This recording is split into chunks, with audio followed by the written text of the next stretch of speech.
Cada día ingerimos miles de millones de bacterias, o incluso más, casi todas procedentes de los alimentos, pero algunas también de nuestra propia boca. En realidad, todos y cada uno de nosotros poseemos una dotación de células bacterianas 10 veces mayor que las humanas. Hasta la fecha, nos hemos beneficiado de las ventajas que nos otorga esta microbiota.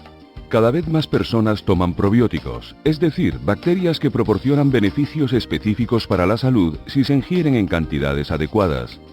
Nos gustaría invitarle a un viaje y mostrarles la vida de dos probióticos bacterianos diferentes introducidos en el organismo a través de un producto lácteo fermentado. Recorran conmigo ahora este viaje por el tracto intestinal y entren en el mundo de los probióticos y la microbiota. El yogurt se compone de bacterias llamadas Lactobacillus y Streptococcus que se emplean para fermentar la leche. Por otro lado, algunos tipos de Lactobacillus, que se muestran aquí como microorganismos azules de aspecto cilíndrico, y bifidobacterias, los microorganismos con forma de Y, son bacterias probióticas escogidas que proporcionan beneficios para la salud. En la boca, las bacterias viven en las encías, los dientes y la lengua. Todas las personas tienen cierto grado de placa o caries causada por distintos tipos de los denominados gérmenes o bacterias malos que crecen con rapidez y producen ácidos y enzimas a partir de los alimentos que ingerimos, sobre todo el azúcar. La palabra malo se refiere en realidad al hecho de que estos microbios puedan dañar nuestros tejidos o producir inflamación y una sensación de malestar. El cepillado dental elimina los azúcares y muchas bacterias de la placa, pero a las pocas horas ocurre una recuperación y multiplicación de las restantes. El motivo por el que Lactobacillus y Bifidobacterium suelen conocerse como bacterias buenas es que, por lo común, se consideran inocuas y aportan muchos beneficios para una vida sana, entre otros, la eliminación o destrucción de las bacterias bucales. En la mayoría de los casos, los microorganismos de los alimentos se mezclan dentro de la boca y luego alcanzan el transporte para ir al estómago. El estómago no es un lugar particularmente grato. Cuando comemos, produce grandes cantidades de ácido que protege nuestro organismo y ayuda a digerir los alimentos. El ácido destruye muchas bacterias que ingerimos, incluidas muchas de las enzimas de la leche presentes en los productos lácteos. Sin embargo, algunas bacterias, como los probióticos, Lactobacillus y Bifidobacterium, sobreviven a los efectos del ácido gracias a un escudo protector que se ilustra aquí en forma de halo. Esta protección la confieren la leche y los alimentos. Además, estos probióticos abandonan enseguida el estómago con el componente líquido de la comida. Más de la mitad de la población mundial, y en especial en el continente asiático, aloja en su estómago una bacteria llamada Helicobacter pylori. Algunas cepas de esta bacteria son patógenas. La bacteria se adquiere a partir de distintas fuentes. Por ejemplo, se transmite a partir de agua contaminada. La bacteria puede surcar las paredes del tejido y produce ureasa y una toxina que daña las células, causando úlceras dolorosas y a veces cáncer. El tratamiento antibiótico puede curar algunos casos de colonización por Helicobacter, pero hay veces que la bacteria se resiste a la destrucción o retorna una vez terminado el tratamiento. Las bacterias probióticas ayudan a reducir estos Helicobacter, probablemente atacándolos con armas parecidas a los antibióticos llamadas bacteriocinas, o bien desplazándolos de su lugar. No obstante, para entender este proceso se requiere más investigación. Los microorganismos destruidos, las bacterias probióticas y los microbios fermentadores o supervivientes recorren el intestino y entran en contacto con las sales biliares que destruyen muchos de los microbios fermentadores de la leche. Muchos probióticos resisten a estos efectos nocivos, con lo que sobreviven y continúan su viaje. En la etapa siguiente, las bacterias llegan al intestino delgado. Esta región del organismo suele tener una longitud de 9 metros y posee estructuras llamadas vellosidades y microvellosidades que absorben los nutrientes contenidos en los alimentos y crean una defensa importante frente a la enfermedad. El intestino delgado aloja a miles de millones de bacterias, la microbiota, entre otras, bifidobacterias y lactobacilos, que contribuyen decisivamente a nuestra salud al digerir los alimentos, combatir las bacterias malas y modular la respuesta inmunitaria. Quedan muchos aspectos por investigar, como los tipos de bacterias que viven en el intestino, el modo de comunicación entre ellas y el modo en que las percibimos, y también si los probióticos pueden prevenir o aliviar determinadas enfermedades. El organismo dispone de complejos sistemas que vigilan en todo momento lo que sucede a su alrededor y las bacterias o moléculas que lo atraviesan. Puede detectar los microorganismos de naturaleza buena, pero aún así segrega un anticuerpo denominado IgA secretora que detecta cualquier bacteria o virus malo en el medio. Si una persona ingiere demasiadas bacterias malas de una vez, por ejemplo con una comida contaminada, las bacterias probióticas actúan de concierto con las defensas intestinales, impidiendo que las bacterias malas dañen al anfitrión.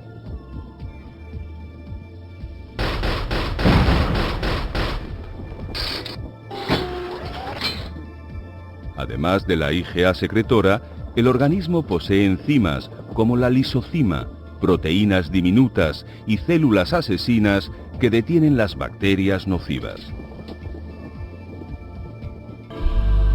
Las células calciformes y epiteliales del intestino delgado producen moco, además de factores solubles llamados glucoconjugados que participan en las defensas intestinales.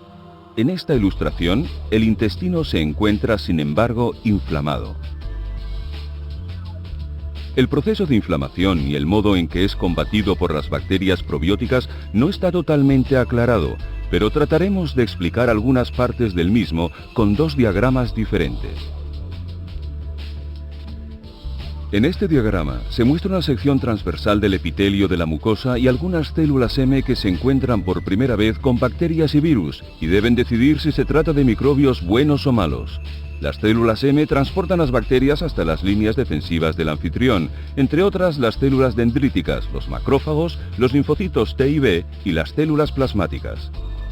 Las bacterias son detectadas por las células presentadoras de antígenos como las células dendríticas, que emigran y se reúnen con los linfocitos T.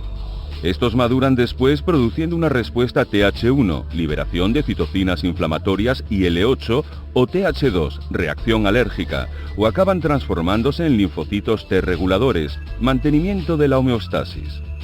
Cuando el anfitrión detecta bacterias probióticas o buenas, se activan más linfocitos T reguladores que fomentan una mayor tolerancia y homeostasis, reflejada en la producción de TGF-beta e IL-10.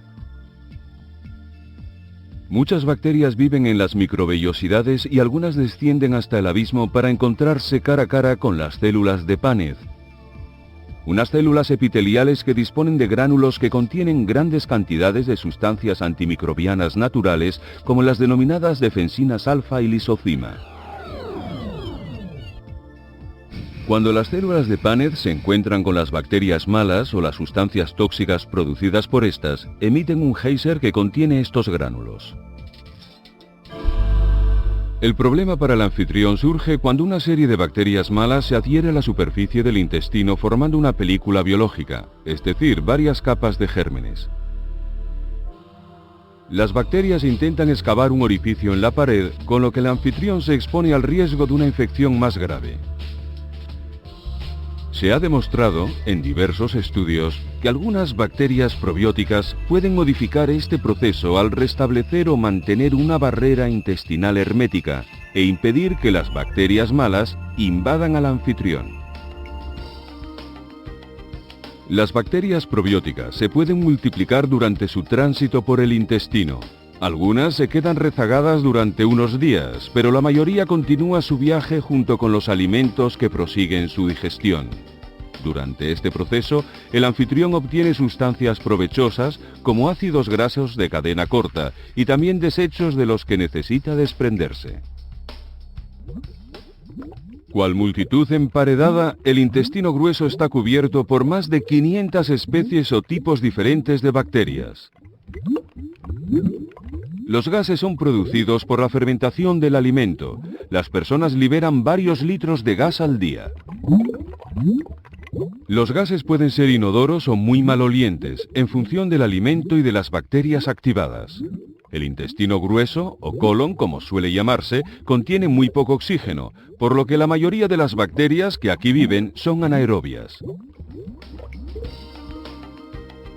La capacidad de las bacterias para percibir el entorno se está empezando a conocer ahora. Los microorganismos emiten sensores moleculares y luego reciben una información que les advierte, por ejemplo, de futuros peligros. En este ejemplo, las bacterias malas han causado una grieta en la pared del colon. Se cree que las bacterias probióticas pueden contrarrestar parte del daño ocasionado al colon. Aunque no se entiendan por completo los mecanismos, los representamos aquí por la recolonización local por las bacterias buenas y los probióticos ingeridos, que frenan la diarrea. Justo cuando parecía que el anfitrión se había recuperado, un poco más abajo en el colon surgen unas bacterias llamadas salmonelas que están atacando a la pared y se multiplican a mayor velocidad que los otros habitantes bacterianos. La salmonela ha tenido que ingerirse en una comida previa. Ahora ya han pasado varias horas y está produciendo un enorme malestar al anfitrión.